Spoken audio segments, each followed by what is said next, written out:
Paix sur vous, frères. C'est un plaisir pour moi de vous retrouver. Aujourd'hui, nous allons aborder un sujet qui est assez délicat parce que c'est un sujet qui était à l'ordre du jour lors du concile de Nicée, où il ne parvenait pas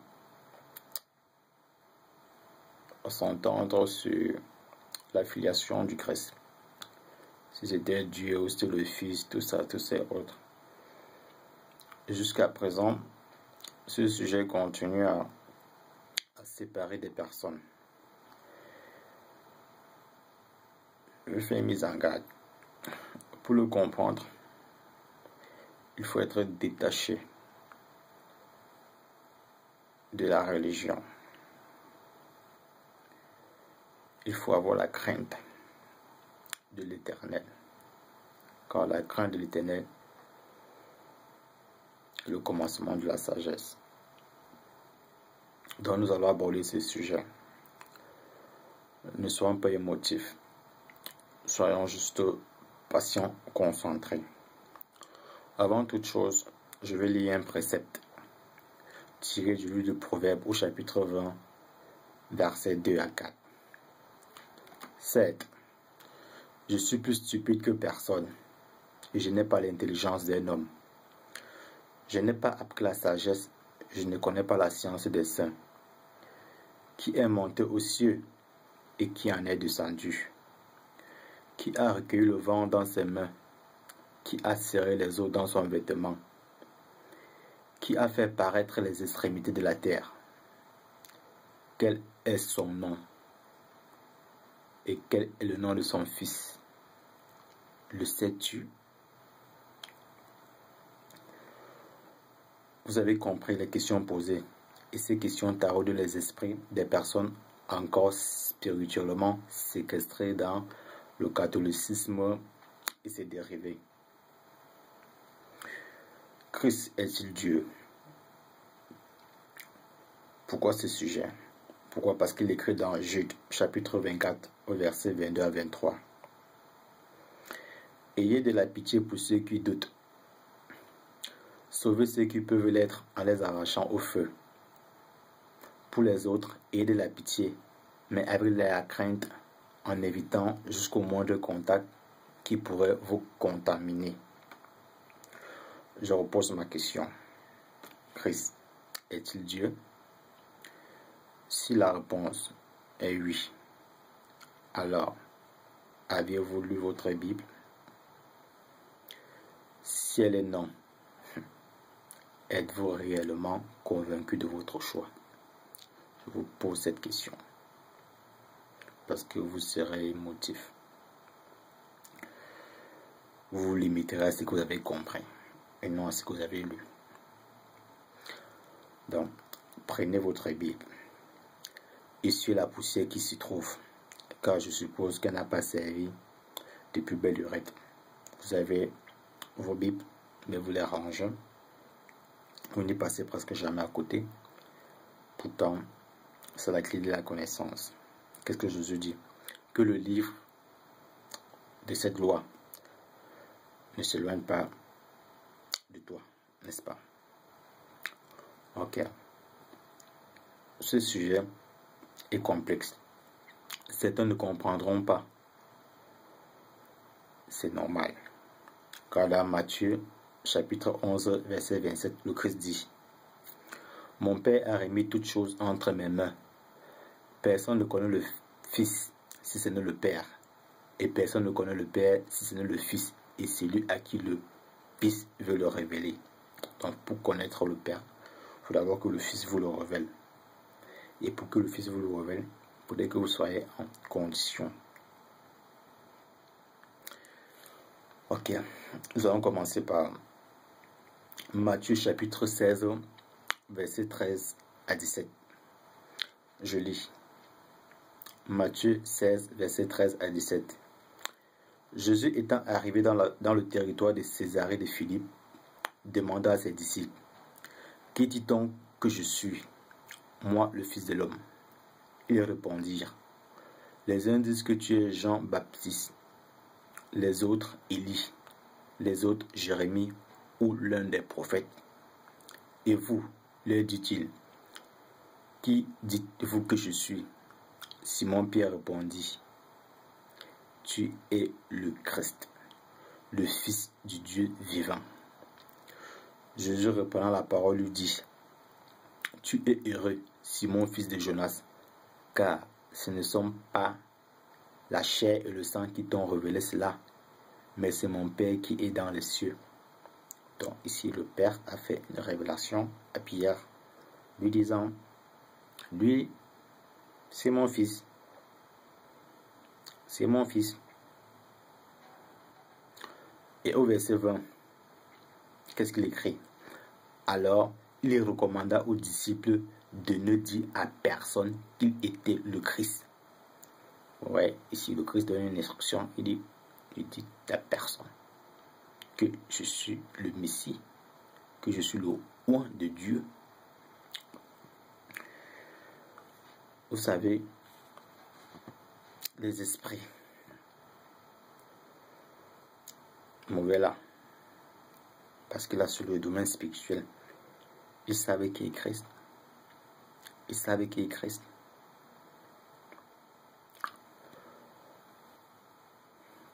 Allons dans Matthieu chapitre 8, versets 28 à 29.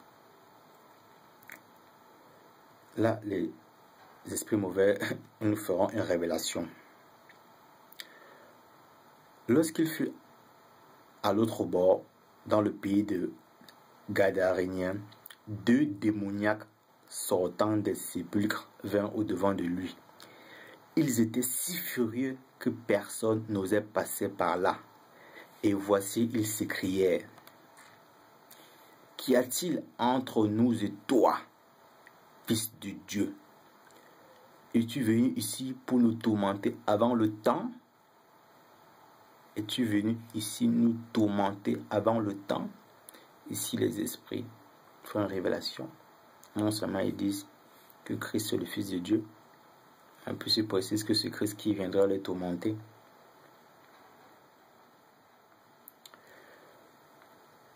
On progresse.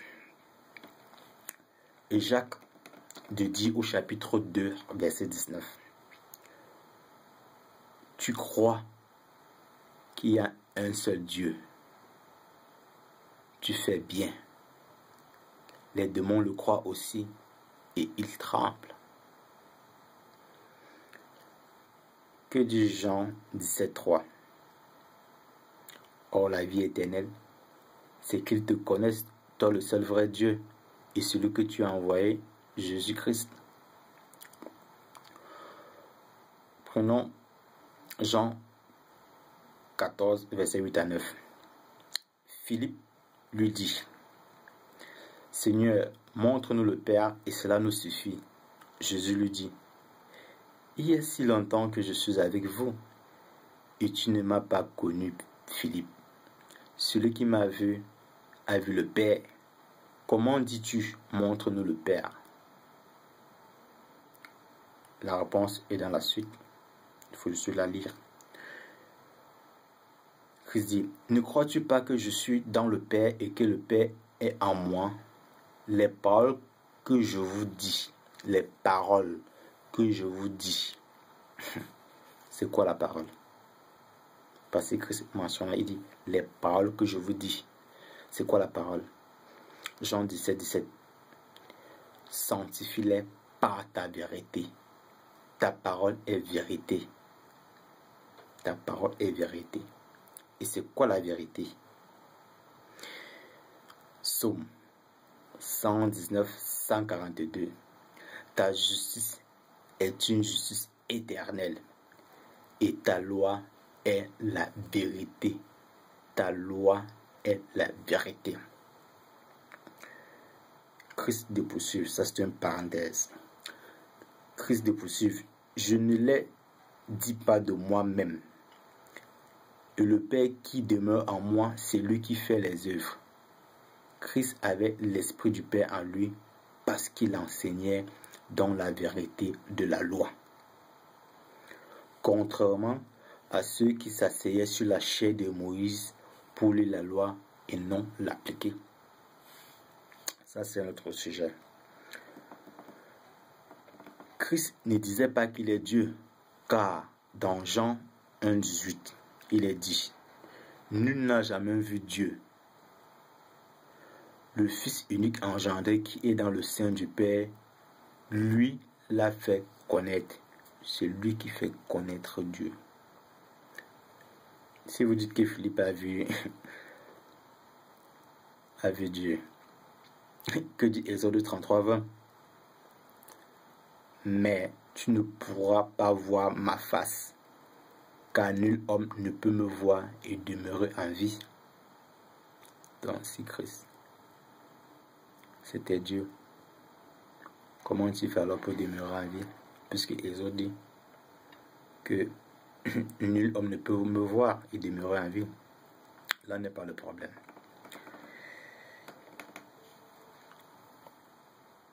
Vous qui vous dites ça, je vais vous poser une simple question. Allons sur la base de Genèse chapitre 1:1, où Dieu créa le ciel et la terre et tout ce qui y renferme.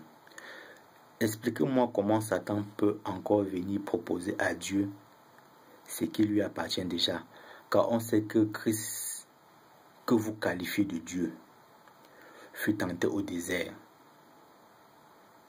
Donc, Satan est égal à Dieu.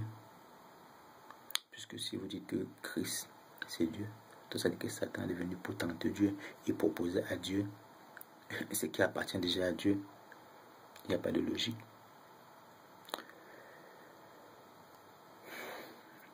Donc, Satan égale à Dieu. Puisque l'on ne peut tenter que ce qui est égal à soi. Tu peux tenter ce qui est au-dessus de toi. Tu tentes ce qui est à ton niveau pour voir si tu peux dépasser. Que dit Isaïe chapitre 46 verset 5? À qui me comparez-vous pour le faire mon égal? À qui me ferez-vous ressembler pour que nous soyons semblables? Jérémie 4 verset 22. Certainement mon peuple est fou. Parce que vous allez jusqu'à comparer. On dit que Christ est Dieu. Et que Satan est venu. Tout ça, tout ça. Jérémie dit quoi? Certainement mon peuple est fou. Il ne me connaît pas. Ce sont des enfants insensés, dépourvus d'intelligence. Ils sont habiles pour faire le mal. Mais ils ne savent pas faire le bien. Ils ne savent pas faire le discernement. Ok. On va progresser. Vous devez savoir quelque chose. Vous qui dites que Christ est Dieu. Quand Christ est mort, qu'il a ressuscité. Puisque vous dites qu'il est Dieu. Quand il est mort, qui est-ce qu'il a ressuscité? Prenons Hébreux chapitre 13 verset 20. Hébreux chapitre 13 verset 20. Le Dieu qui donne la paix a fait revenir d'entre les morts notre Seigneur Jésus, qui est devenu le grand berger de ses brebis et a scellé de son sang l'alliance éternelle. Et que dit Romains chapitre 8 verset 11? Et si l'esprit de celui qui a ressuscité Jésus d'entre les morts habite en vous, écoutez bien, et si l'esprit de celui qui a ressuscité Jésus d'entre les morts habite en vous, celui qui a ressuscité Christ d'entre les morts rendra aussi la vie à vos corps mortels par son esprit qui habite en vous. C'est l'esprit du Père qui a ressuscité Christ. Vous comprenez que ces deux entités, le plus grand a ressuscité le plus petit. Ok. Qui était donc Christ au juste? Vous devez noter quelque chose. Sur le plan spirituel, il est la parole de Dieu. Sur le plan spirituel, il est la parole de Dieu. Comme le dit Jean 1.1. Et également dans Apocalypse, chapitre 19, versets 12 à 13. Où son nom est également révélé. C'est-à-dire la parole est révélée une fois de plus. Il s'est fait chair, comme le dit Jean 1.14, et qui est également redit dans Hébreux, chapitre 10, verset 5. Voilà pourquoi, en entrant dans le monde, le Christ a dit, tu n'as voulu ni sacrifice ni offrande. Tu m'as formé un corps. Un corps. Christ n'est pas Dieu. Christ est d'une essence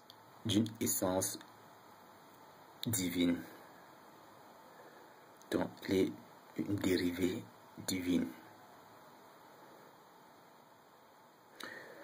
Je prends Philippiens chapitre 2, versets 6 à 9. Lui qui dès l'origine était de condition divine, ne chercha pas à profiter de l'égalité avec Dieu, mais il s'est dépouillé lui-même et il a pris la condition du serviteur. Il s'est rendu semblable aux hommes en tout point. Et tout en lui montrait qu'il était bien un homme, puisque Christ, il a pleuré, son ami Lazare, il avait faim, il se fatiguait, il se reposait également. Je continue au verset 8 de Philippiens chapitre 2. Il s'abaissa lui-même en devenant obéissant jusqu'à subir la mort. Oui, la mort sur la croix, c'est pourquoi Dieu l'a élevé à la plus haute place. Qu'est-ce qu'on dit? Le plus petit sera élevé, que c'est abaissé jusqu'à mourir. Et le Père l'a élevé.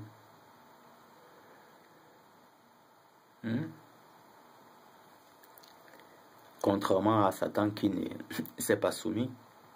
Et Christ s'est soumis, raison pour laquelle il a été élevé, il a reçu le nom au-dessus de tout nom. Satan, lui, ne s'est pas soumis, pas du tout. La preuve, Ézéchiel chapitre 28, verset 11. L'Éternel m'adressa la parole en ces termes. Ézéchiel chapitre 28, verset 11. L'Éternel m'adressa la parole en ces termes. Fils d'homme, prononce une complète contre le roi de Tyr. Dis-lui. Ainsi te parle le Seigneur, l'Éternel. Par ta grande sagesse et ta beauté parfaite, tu étais un modèle de perfection. Tu étais en Éden, dans le jardin de Dieu. Tu étais recouvert de pierres très précieuses, de toutes les espèces, rubis, topaz et diamants, chrysolite et onyx, jaspe, japhir, escarboucle, émeraude. Tes tambourins, tes fifres étaient d'or ouvragé. Il fut préparé le jour même où tu fus créé. Or, je t'avais placé avec un chérubin ayant rôle de protecteur. C'est pourquoi je t'ai oint sur ma montagne sainte. C'est là que tu étais. Tu allais et venais au milieu de ces pierres au feu étincelant. Tu as été irréprochable dans toute ta conduite depuis le jour où tu as été créé, jusqu'à ce que le mal se soit trouvé chez toi. Vous allez lire la suite. Vous allez lire la suite pour comprendre. Contrairement à Christ, Satan ne s'est jamais soumis. Tu es très orgueilleux, trop vantard. De ta grande beauté, tu étais enorgueilli et tu as laissé ta splendeur pervertir ta sagesse. Tu t'es précipité à terre. de Christ supportant toutes les injustices et insultes, et pour couronner tout fut mis à mort sans broncher tel un agneau, raison pour laquelle il était élevé. Par contre, Satan, il est descendu. Hébreux chapitre 1 verset 14. Après avoir autrefois à plusieurs reprises et de plusieurs manières parlé à nos pères par les prophètes, Dieu dans ces derniers temps nous a parlé par le Fils qu'il a établi héritier de toutes choses. Écoutez bien. Écoutez bien. Je reprends. Après avoir autrefois à plusieurs reprises et de plusieurs manières parlé à nos pères par les prophètes, Dieu dans ces derniers temps nous a parlé par le Fils qu'il a établi héritier de toutes choses, par lequel il a aussi créé le monde. Par lequel il a aussi créé le monde. Et qui étant le reflet de sa gloire et l'empreinte de sa personne, et soutenant toutes choses par sa parole puissante, a fait la purification des péchés, s'est assis à la droite de la majesté divine dans les lieux très hauts, devenu d'autant supérieur aux anges qu'il a hérité d'un nom plus excellent que le leur.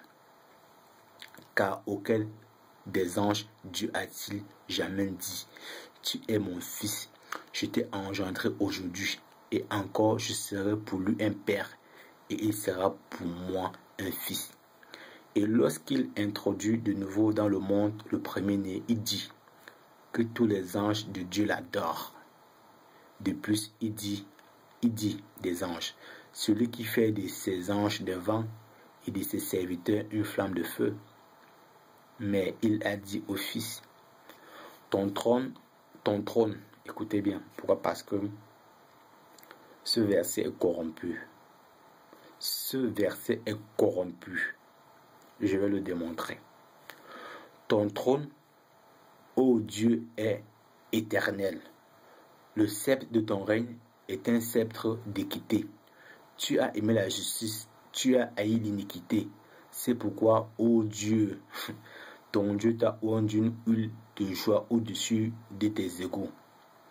Et encore, toi, Seigneur, tu as au commencement fondé la terre, et les cieux sont l'ouvrage de tes mains. Ils périront, mais tu subsistes. Ils vieilliront tous comme un vêtement. Tu les rouleras comme un manteau, et ils seront changés. Mais toi, tu restes le même, et tes années ne finiront point. Je te disais tantôt que le verset d'Hébreux chapitre 1 au verset 8 est corrompu. Je le relis parce que c'est un verset qui cause la perte, qui crée le trouble de mémoire dans vos esprits. N'oubliez pas que ça a été traduit. Et chaque verset renvoie à un autre verset. C'est vrai qu'il faut bien lire. Constamment lire la Bible, pour voir quels sont les versets qui marchent ensemble. Donc, le verset de Hébreux chapitre 1 au verset 8, que je relis ici. Mais au sujet du Fils, il dit: ton trône, ô Dieu, subsiste pour toute éternité. Le sceptre de ton règne est sceptre d'équité. Tu aimes la justice, tu détestes le mal. Aussi, ô Dieu, ton Dieu a fait de toi un roi, en répandant sur toi une huile d'allégresse, te préférant ainsi à tous tes compagnons. Ça, je veux le relire pour qu'on puisse bien le comprendre. Je vais dans Psaume 47. Psaume 47, versets 7 à 8. Et cette fois-ci, je vais utiliser la Bible de Jérusalem. Jérusalem. Il est écrit: ton trône est de Dieu. Ton trône est de Dieu pour toujours et à jamais. Sceptre de droiture, le sceptre de ton règne. Tu aimes la justice, tu haïs l'impiété. C'est pourquoi Dieu, ton Dieu, t'a donné l'onction d'une huile d'allégresse comme nul de tes compagnons. Il y a plein de versets comme ça qui sont corrompus, qui ont été mal traduits. Donc faites attention. Vous que vous appuyez sur un seul verset pour pouvoir séduire les gens. Je continue. Je vais dans... Pourquoi? Parce que vous devez comprendre également quelque chose. Vos notions, vos titres de seigneurie, de seigneur, de Dieu, tout ces autres. Le Père n'est pas dans ces choses. Il se tient hors de toutes choses. Il se tient hors de toutes choses. Si vous, par exemple, vous dites que Christ est Dieu, sachez que le Père, lui, est l'éternel Dieu. Si vous dites que Christ est Seigneur, par exemple, le Père, lui, il est l'éternel Seigneur. Ce qui veut dire qu'il est... Qu'est-ce qu'il dit? Vos voix ne sont pas mes voix. Vos pensées ne sont pas mes pensées. Autant que le ciel est élevé par rapport à vous, c'est ainsi que mes voix sont. C'est sûr de croire que vous, le Père n'est pas dans ce que vous pensez. Le Père n'est pas dans ce que vous pensez. Arrêtez de délirer. Vous dites que c'est Dieu. Ça vous prend pas où? Qu'est-ce qui vous arrive? Surtout toi, ma soeur Yeshua. Qu'est-ce qui t'arrive? Tu es plus pire que les résolutions prises lors du concile de Nicée. Qu'est-ce qui t'arrive? Je reviendrai. Comme tu racontes n'importe quoi, tu délires. Tu délires. Et les hommes de la tribu essaient de te ramener. Tu ne comprends pas. Qu'est-ce qui t'arrive? Tu mélanges des choses. Arrête ça. Bon, je reviens. Je parlais de vos notions de divinité, de toutes ces choses qui vous échappent. Parce que vous allez dire Dieu, on a dit là-bas que c'est Dieu, donc c'est Dieu. Écoutez bien, on va prendre un précepte pour mieux comprendre. Je prends 1 Corinthiens chapitre 8 du verset 5 à 6. 1 Corinthiens 8, chapitre 8, verset 5 à 6. Il est écrit: certes, bien des êtres célestes ou terrestres sont considérés comme des divinités, de sorte qu'il y a de nombreux dieux ou seigneurs. Écoutez bien. Mais pour ce qui nous concerne, nous,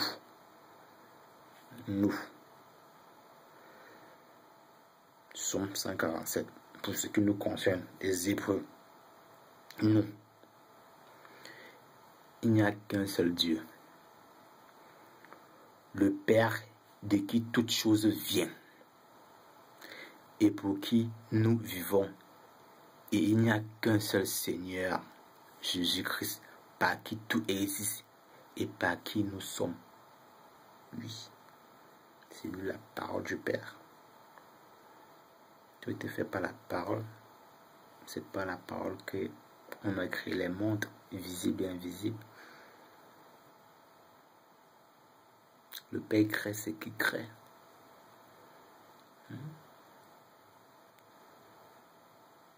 Quand vous voulez par exemple faire quelque chose, j'espère que vous le faites en pensée.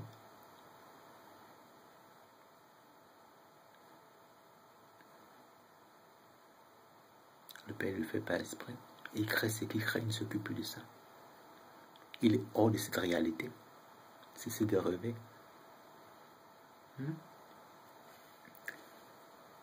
Christ actuellement, qui est-il?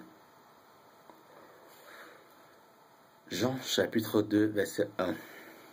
Toujours pour faire la différence entre Christ et Dieu. Jean chapitre 2 verset 1. Mes chers enfants, je vous écris ceci afin que vous ne péchiez pas. Si toutefois il arrivait à quelqu'un de commettre un péché, nous avons un défenseur auprès du Père, Jésus-Christ le juste. car il a apaisé la colère de Dieu contre nous. Que dit Galate? Christ, en mourant sur la croix, est devenu malédiction pour nous. Il s'est sacrifié pour nous. Vous connaissez la parabole du vigneron qui était sur le prêt de couper l'arbre. Qu'est-ce que l'autre lui a dit? Laisse-moi encore l'entretenir une année. S'il ne produit pas, on le coupe. Christ a pris sur lui notre sort. Il est devenu malédiction pour nous. Car il a apaisé la colère de Dieu contre nous en s'offrant pour nos péchés. Et pas seulement pour les nôtres, mais aussi pour ceux du monde entier. Mais bon, on y reviendra. Actuellement,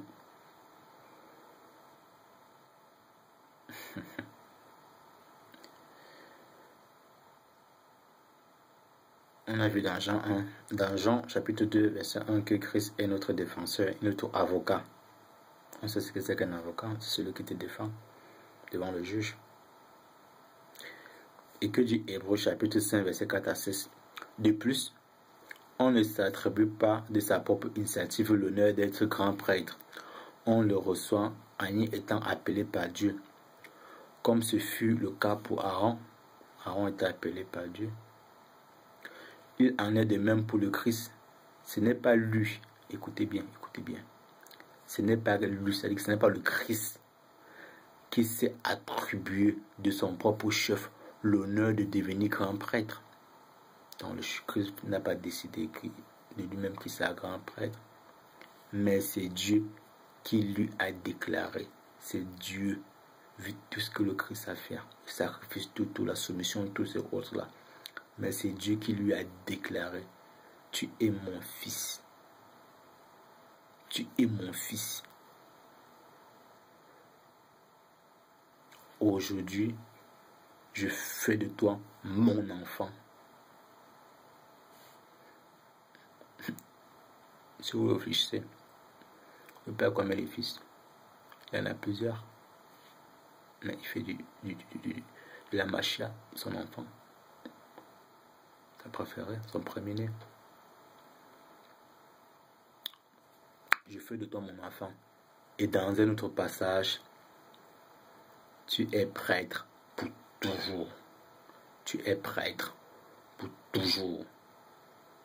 Selon l'ordre de Melchisédek. Selon l'ordre de Melchisédek. Tu es prêtre éternel. Jean 2, 1 dit quoi? Il est avocat. Et vous dites quoi? Il est prêtre. Et c'est quoi un prêtre? C'était quoi la fonction des Aaron et autres? Et Christ est au-dessus à présent. Christ est au-dessus.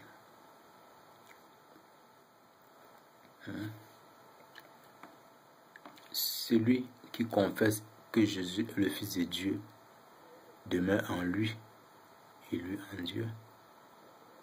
Donc si je ne confesse pas que Christ est le Fils de Dieu,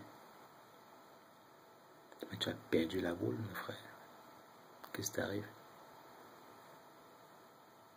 Je suis un novice là. Donc quand on me dit tu fumes le tas, mais ça te tourne la tête. Il faut faire la différence entre Christ et le Père. Pour une notion de divinité là, attention, vous allez vous égarer. Vous allez vous égarer. Attention. 1 Corinthiens dit quoi? Je le relis. 1 Corinthiens chapitre 8 verset 5 à 6. Certes, bien des êtres célestes ou terrestres sont considérés comme des divinités, de sorte qu'il y a de nombreux dieux ou seigneurs. Comment est-ce que Sarah appelait Abraham? Il n'appelait pas Seigneur. Et ça signifie quoi? Que le Seigneur.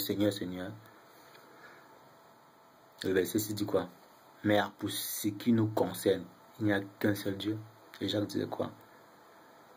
Tu crois qu'il n'y a qu'un seul Dieu, tu fais bien. Même les démons le savent aussi.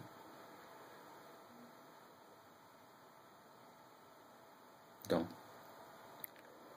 je m'arrête là pour le moment.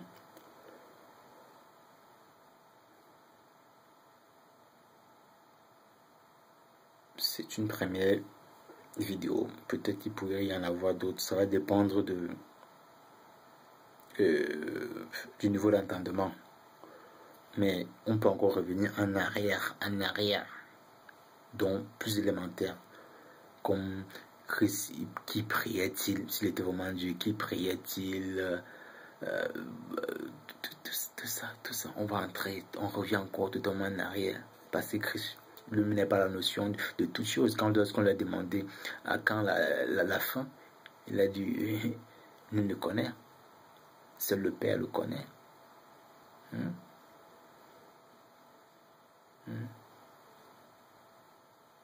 Mais faites attention quand vous délirez. Donc je suis ouvert aux échanges, au partage. Tout en espérant que d'autres frères viendront mettre des condiments encore plus épicés. Mais je préfère m'arrêter là, tout en espérant que vous avez compris.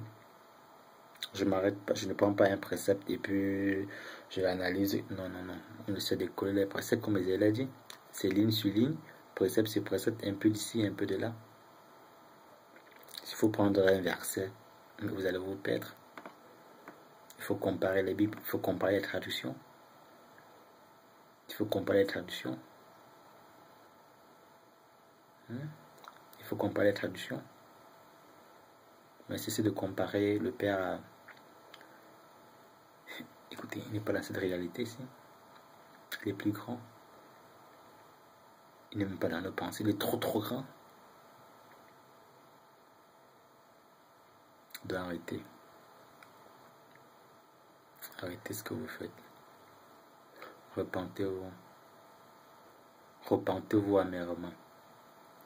Sinon ça ne servira à rien. Paix sur vous. Shalawam.